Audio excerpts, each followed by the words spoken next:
ई तक कहीं जे होकर पेटीकोट पकड़ा गेल तो भीतर चल गया। हीरोइन का पेटीकोट मेरे हाथ में आ गया, नहीं तो शायद मैं आज इस दुनिया में नहीं रहता। आज से 2 महीना पहले की ये बात है और उस फिल्म में आप सबको उस दृश्य देखने को मिलेगा। जानते हैं कौन सा गाना है?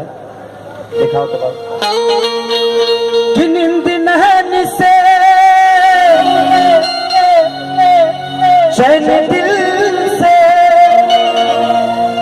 नींद नहन से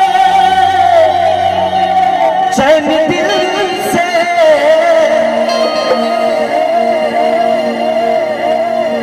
और काहे खोजाला हो जब दिल के धड़कन में केहू बस जाला हो। इसी गाने की शूट थी और इसी गाने में मैं बर्फ में इतना अंदर चला गया कि शायद मुझे ईश्वर ने बचाया और आप सबका प्यार। हो सकता है कि राकेश भैया से मुझे मिलना था, इनके बदौलत आप सबसे मिलना था, इसलिए खेसरिया को ईश्वर ने बचा लिया, नहीं तो शायद आज खेसरिया केचुर छोड़ दिया होता। लेकिन आशीर्वाद आप सबका। तो मैं और गाना बा जो कि हम लेडीज बन के कैले बानी, बता दी गौर।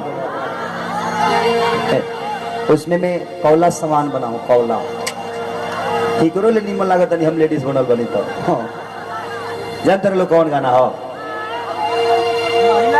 कि प्यार मांगे लूंगी बिछा के भुइया रे सा, कि करत खूबे खेला हो असैया भेटाला नया बेला हो, कि फर के छिटल सतकिया के रुइया रे सा, त प्यार मांगे लूंगी बिछा के भुइया रे सा। उतर जा हो मौसी को लेकर, उतर जा, उतर जा ना तो ट्रांसफार्मर वाला लाइट लेबे, उतर जा। यहाँ अर्थिंग धैले तो लगभग 10,000 वोल्ट में जरे। उतर जिंदगी रही तो ऐसा खेसारी कोई को देखबो ना रहबो तो केंगो देखबो। अरे कि मन कर सिलवट पलोढ़ा से हई कुछ दिन जवानी रजब, कि कहना सवती संग काट कर चाहनी लगा के मच्छरदानी रजब। देखिए अरे का तेरी माई के बैठो कि ना मास्टरी में को बैठ। हाँ बुझा दीजिए सौरी में से बही मौसा, मौसा ही कहा मौसा तो हता तो अपनी मिली अन्ना ही जाता रे सर मारे पोलियो के दवा पिया लगभो। चल आओ तो तनी म्यूजिक से आओ तो बेटा, आओ तो बाबू हमारा बच्चा आ जाता, आ जाता ना अंदर बेटा, आओ तो बेटा, आओ तो चला।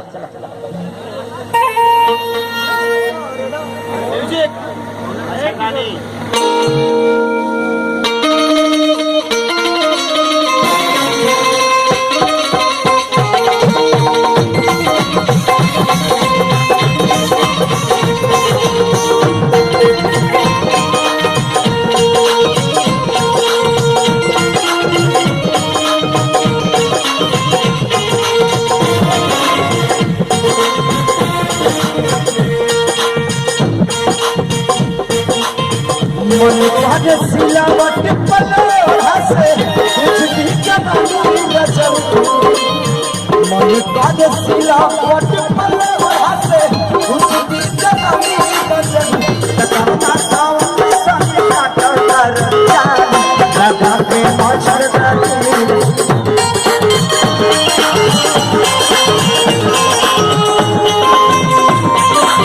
ओ करना सावन संग काट कर चाल लगा के मच्छरदानी रजब।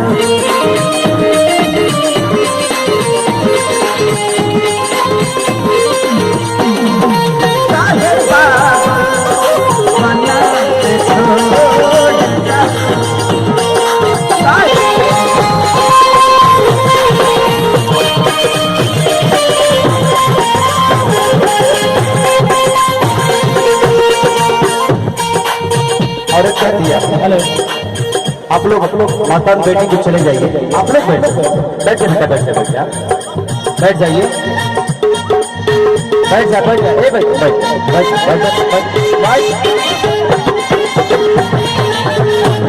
बैठ जा। ये किशोर भाई औरत कहती है से जी अपना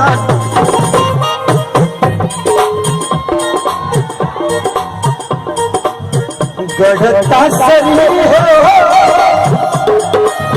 वही सब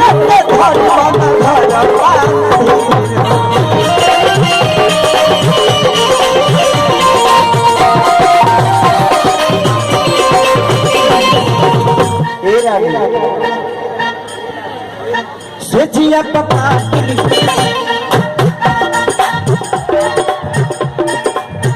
गढ़ता शरीर हो वही सबके भगवान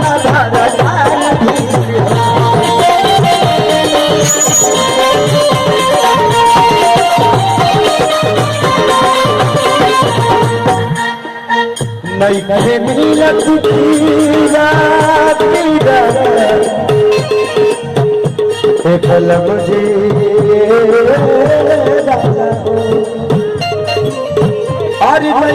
मिलत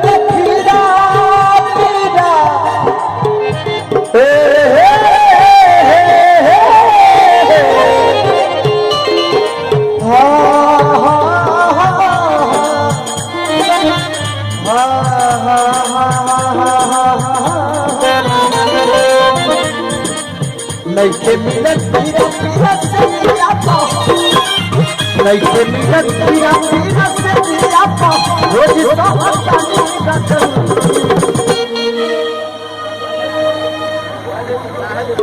हाँ आप दे दीजिए, जितना हो उतना दे दीजिए, बाद में फिर आना नहीं पड़ेगा। एक बार देख लेता हूँ, हाँ मान के चले कि नकली होगा तो फिर बदल के दूसरा ले लूंगा ना जी। कहीं आजकल घर पे थोड़ी बनता है ये सब। हाँ। बाबा हमारे अपने आदमी है, बाबा की तरफ से पूरे लोगों को पुरस्कार है। भगवान से प्रार्थना शुभकामना खातिर कि बाबा के घर में हमेशा मंगल होते रहे भाई। सबका घरे 9 महीना पलाई का होला, बाबा के घर पर 6 महीना पहुँच हो। हाँ जी जल्दी जल्दी छतिहार हो खेसरिया जाके कुछ माल कमाओ कि मैं खे मिलत खीरा पीरा से दिया अरे रोज सहता नीर जब कटवना सावत संग काटा जान लगा के मछर जानी लाना सावत संग काटा जान लगा के मछर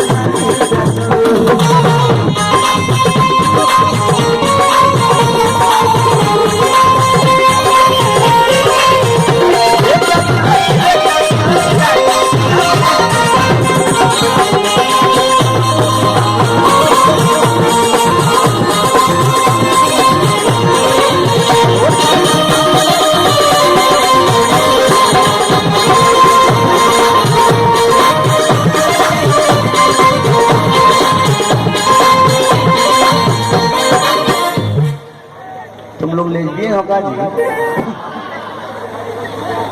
तुम दोनों दोस्त हो, इसीलिए कह रहे हो कि तुम लोग दोनों का कमर बराबर चल रहा है। कोई घपला जरूर है तुम दोनों में। औरत ये कहती है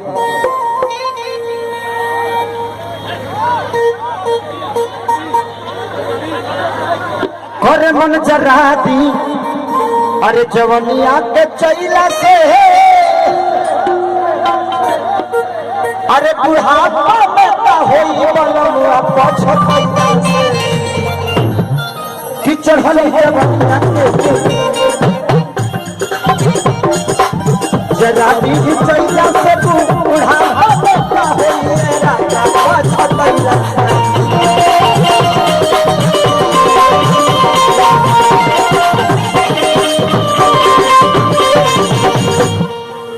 कि मन करे जरा दी हे जवनिया के चैला से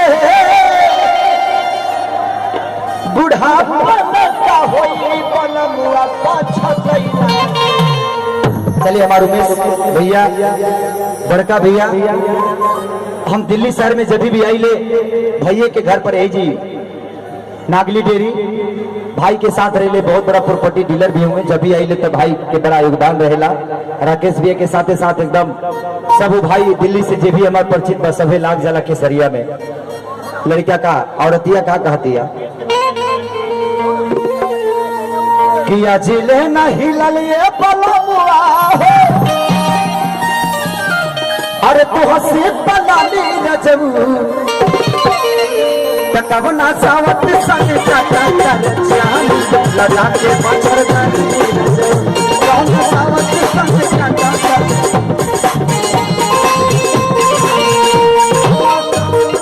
काटा कर जान लगा के मच्छर